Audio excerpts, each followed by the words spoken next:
The vision of Isaiah, the son of Amos, which he saw concerning Judah and Jerusalem in the days of Uzziah, Jotham, Ahaz, and Hezekiah, kings of Judah.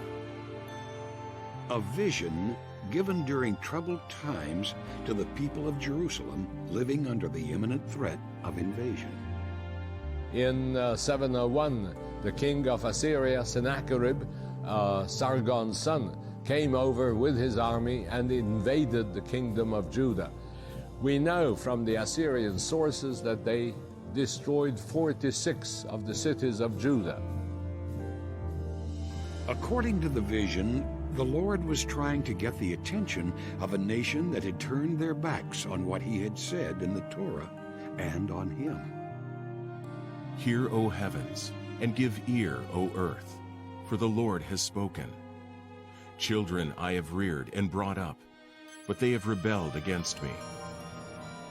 The vision expressed both warnings and hope for Isaiah's time, while including predictions that reached to the end of the age. But there was one part of the vision that sounded different, totally unexpected, a mysterious prophecy tucked in the 53rd chapter of Isaiah. In graphic detail, it spoke of a servant deliverer, whose identity seemed hidden in a kind of prophetic riddle.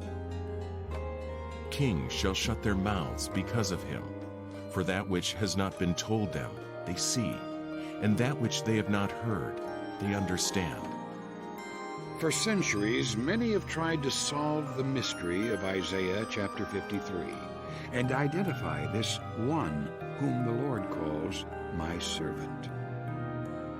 In the ancient Targum, which is a rabbinic paraphrase of the Bible, it says, "Behold, my servant, the Messiah," and it adds the words, "the Messiah will prosper." And so it is actually thinking of Isaiah 52:13 through 53:12. It says, this is the Messiah. So many passages, many citations could say, yes, this was a messianic passage. Behold my servant. He shall be high and lifted up, and shall be exalted. Many were astonished at you. He grew up before him like a young plant, and like a root out of dry ground. He was despised and rejected by men. From ancient times, Jewish interpreters understood Isaiah 52:13 through 53:12 to be a messianic passage. For example, in the Talmud, in Sanhedrin 98, it speaks of the Messiah. It asks the question, what is the Messiah's name? And it says, the sick one, for he shall bear our sicknesses, quoting from Isaiah 53. Surely he has borne our griefs and carried our sorrows. Yet we esteemed him stricken, smitten by God, and afflicted. But he was pierced for our transgressions. He was crushed for our iniquities. And with his wounds we are healed. The Jewish view that's always made the most sense to me in this has been to argue for the righteous remnant as a function of the collective as opposed to Israel as a whole, because we know Israel's history as a whole is not particularly righteous. So the nation as a whole doesn't qualify, but the idea that within Israel there are certain righteous ones who have faithfully represented God who could perhaps fit this role seems to me to be a plausible way to try and make the corporate argument. All we like sheep have gone astray.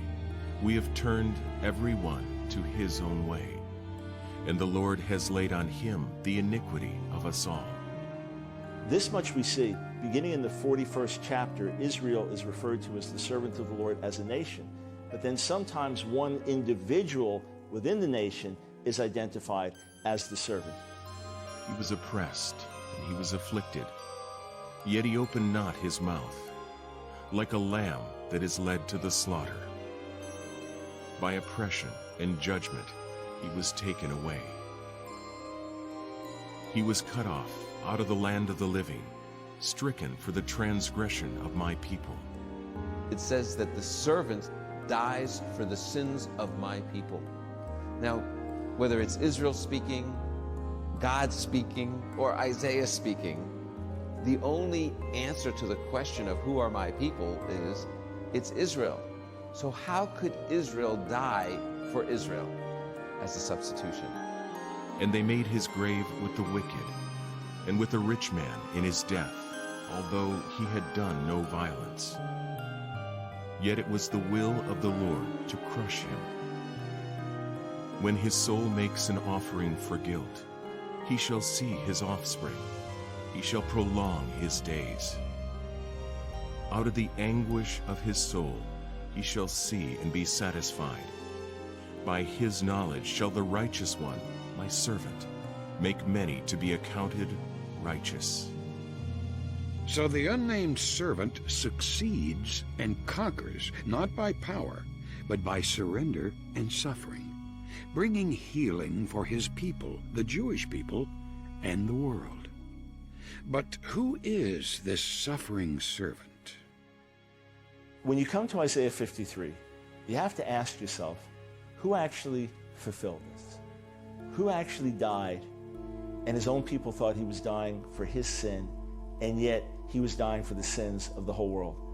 Who was it that didn't defend himself, that went as a lamb to the slaughter? Who was it that not only was cut off from the land of the living and died, but then continued on, saw the light of life, continued alive?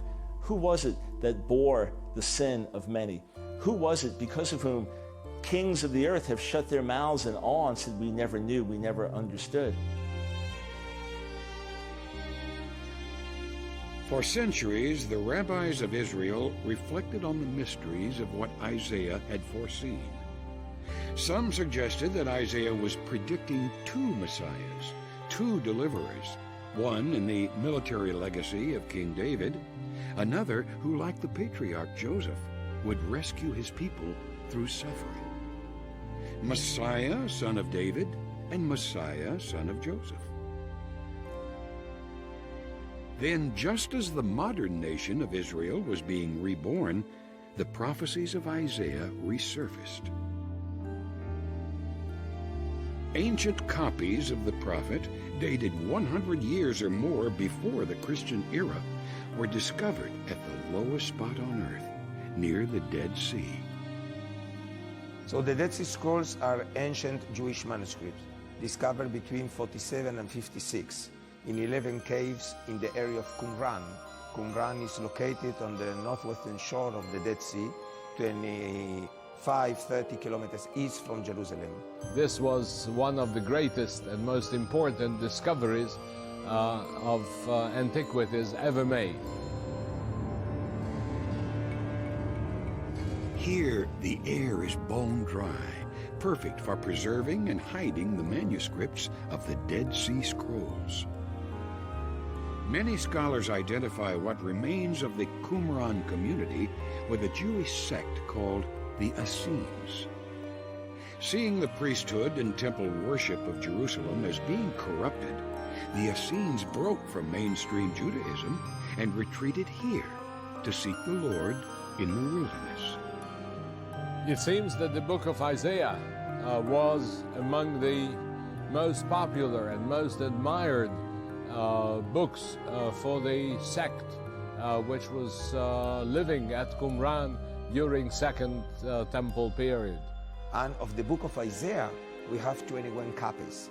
Isaiah is the most popular prophet among the Dead Sea Scrolls. He's the oft-quoted prophet in all the scrolls. And it's a fact that out of the 220 biblical copies in Qumran, the only full copy is the Great Isaiah Scroll discovered in Cave 1 in 47. So it's very obvious that must be a reason, because Isaiah is a key prophet in Qumran. The Essenes carefully copied biblical texts and community documents. Their desert library reflected the belief that they were living in the times of Israel's long-awaited Messiah. And there are many examples in the book of Isaiah, in the oracles of the Isaiah prophet, about the future Savior and the end of history. In the 1st century BC, 1st century AD, those people probably felt their own days as the very troublesome days of prophet Isaiah. They regarded the Roman threat to be maybe parallel to the threat felt by the Jerusalemites from Assyria, the great power of their time.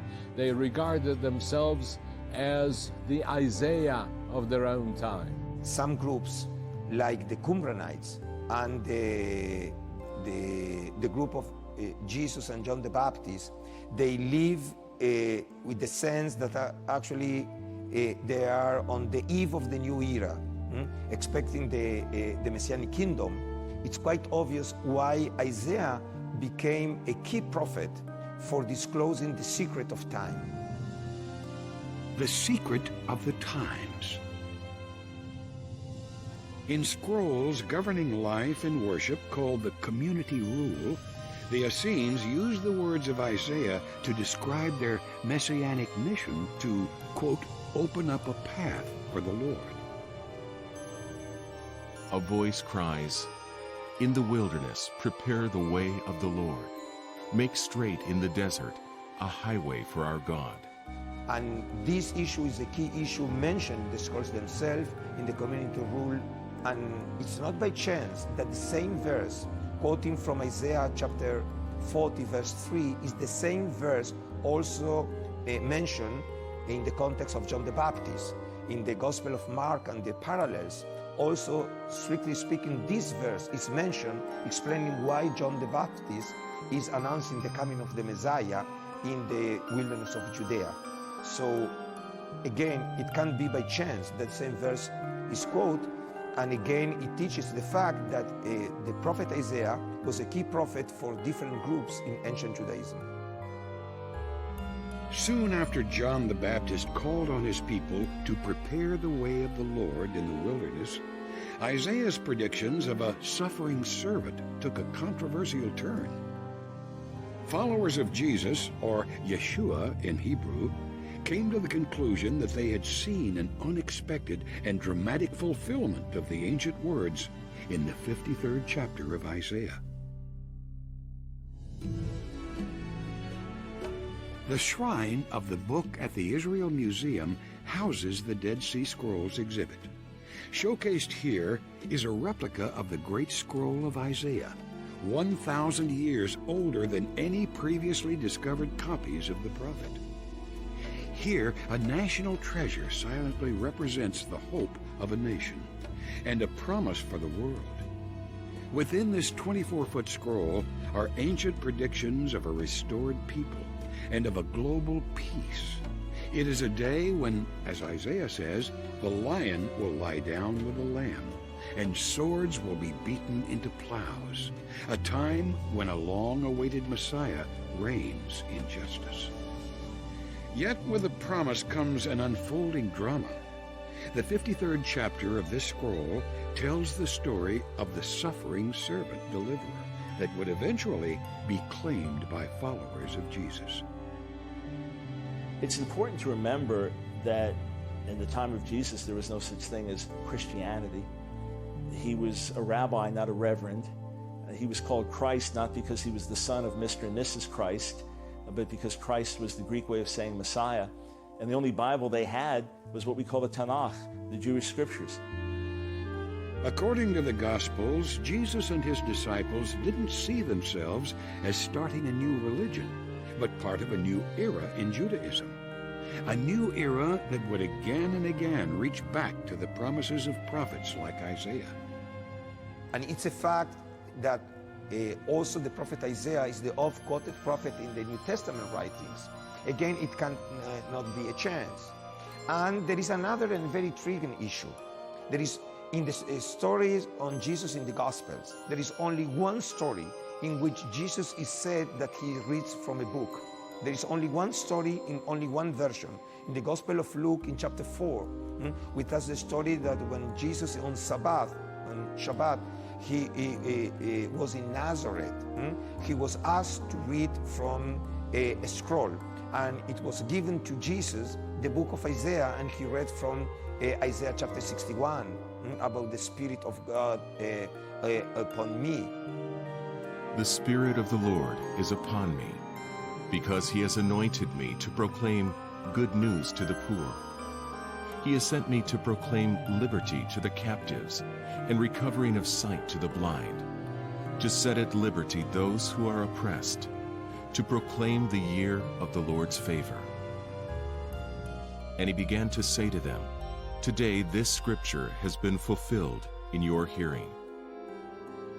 There is a big discussion among scholarship if this story can be regarded as a true and original story about Jesus or an apocryphal story. But in any case, it's very obvious that in one way or another, the story reflects the significance that the prophet Isaiah had for the followers of Jesus, John the Baptist, and the first Christians. In the book of Acts, in Acts chapter 8, there's an Ethiopian royal official who is heading back. He's the treasurer. He's obviously a convert to Judaism, and he's got the scroll of Isaiah in his chariot, and he is reading it, and he's trying to figure out who is this servant. And it's at this point that he meets Philip, who was a Jewish follower of Jesus in the first century, obviously taught by the disciples, had learned of Isaiah 53 and its application to Jesus being the Messiah. And when he meets this royal official, he asks him if he knows who he's reading about. And the royal official says, "I don't know. There's no one here to explain it to me. Who is he speaking of? Is he speaking of himself? Is he speaking of, who is he speaking of?" And at that point, Philip shows him how Jesus is the fulfillment of this passage, that he is the referent that Isaiah was speaking of when he spoke of the Messiah, the suffering servant. And at this point, the royal official immediately believes and becomes a follower of Jesus as well.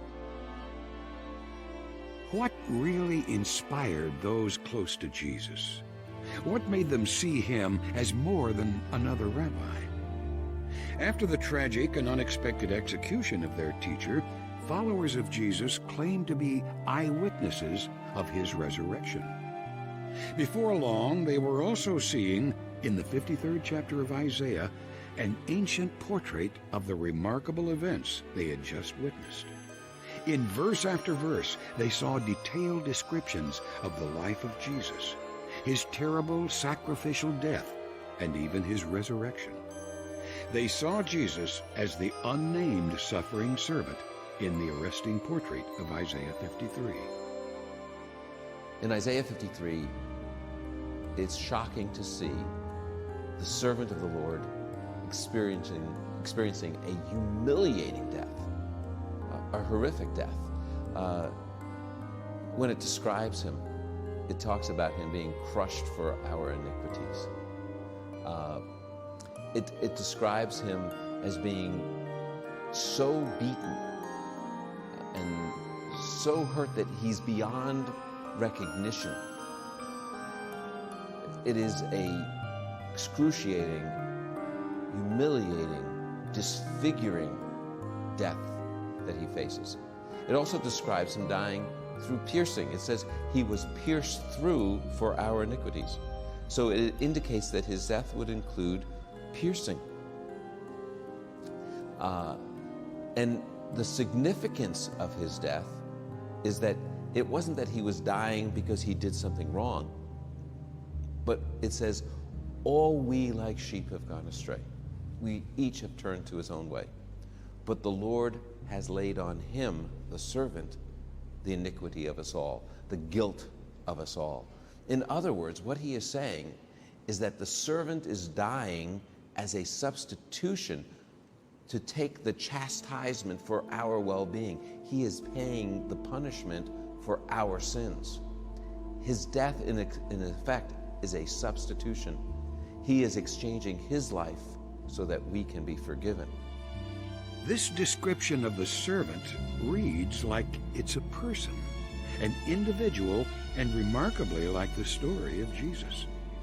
But traditional Judaism most often identifies the servant as the nation of Israel, who also suffered tragically. If I was reading it as a traditional rabbi, so I'm reading the Hebrew text, but I'm not just reading the text, I'm reading it with the major commentaries. And the primary commentaries on my page are going to be some of the commentaries from 11th, 12th, 13th centuries named Rashi and Ibn Ezra and Radak. These men are very important in traditional Judaism. I'm going to be reading it in light of what they say, and they're going to tell me that the servant of the Lord is Israel. And this is speaking of the suffering of the Jewish people, or the righteous remnant, the righteous minority within the nation. And this is as we're scattered around the world, as be it the Holocaust, be it crusades, inquisitions, whatever we've suffered through the centuries. And this is through our suffering somehow healing comes to the world. And then at the end, the Gentile kings, the nations were recognized. We thought they were despised and rejected. They were actually suffering for us, and through them, healing has come our way. First century Israel certainly knew about suffering. Jesus wasn't the only one crucified. Some were still looking for Messiah, a deliverer, someone to free them from Roman occupation, to restore their kingdom. But it had been 400 years of silence, 400 years since there had been a word from the Lord, or a prophet to show them the way. Jesus and John the Baptist both enter the scene, but without a word about Roman oppression. Jesus did say, "Give to Caesar the things that are Caesar's, and to God the things that are God's." So it's not surprising that the rabbi from Nazareth didn't meet the expectations of many in Jerusalem. There's no question that the primary Jewish expectation of the Messiah, even among the disciples, would be one who would rule and reign and establish the kingdom and destroy the yoke of Rome and set the Jewish people free and bring the kingdom of God to the earth. That would have been the most common Jewish expectation. By contrast, according to the Gospels of the New Testament, Jesus presented himself humbly as the servant of Isaiah, conquering through surrender and suffering. He does it indirectly, which is how he actually does a lot of things. But he does it by saying that he came to give his life as a ransom for many, which is an allusion to the imagery of this text. He does it at the Last Supper. You know, the Last Supper is kind of like a last will and testament time with his disciples. And you say things when you know you're departing to people that they'll remember. And so he has this meal, and he takes what is Passover, what is the Passover, and changes the imagery and relates it all to himself. And in the midst of doing that, he says, he speaks about the blood being shed on behalf of the many. And so this is the blood of the new covenant. And so poured out for you and poured out for the many. We have two versions of these words in the Gospels, but the allusion is to Isaiah 53. And so Jesus is connecting himself with this sacrifice, being this servant. He tells at the same meal in Luke, he tells his disciples that he will be reckoned with the transgressors, which is a passage coming right out of this text. And Jesus took a cup, and when he had given thanks, he gave it to them, saying, "Drink of it, all of you. For this is my blood of the covenant, which is poured out for many for the forgiveness of sins. I tell you, I will not drink again of this fruit of the vine until that day when I drink it new with you in my Father's kingdom." So according to the Gospels, while anticipating his death, Jesus spoke of that future kingdom foreseen by Isaiah. And earlier in his life, Jesus stated his purpose was to serve and serve as a ransom, again quoting from Isaiah 53. For even the Son of Man came not to be served, but to serve, and to give his life as a ransom for many. However, Jesus didn't just link himself to one prophetic chapter in Isaiah, but to the whole of the Hebrew Bible. Do not think that I have come to abolish the law or the prophets. I have not come to abolish them, but to fulfill them. Centuries ago, the prophet wrote of the suffering of a heroic figure called my servant. Does the mystery still remain? Was that servant a nation that suffered?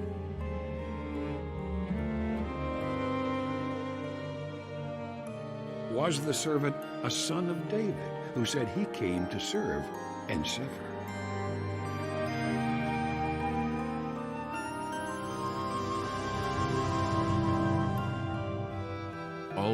sheep have gone astray. We have turned every one to his own way. And the Lord has laid on him the iniquity of us all. All prophecies are tested by time.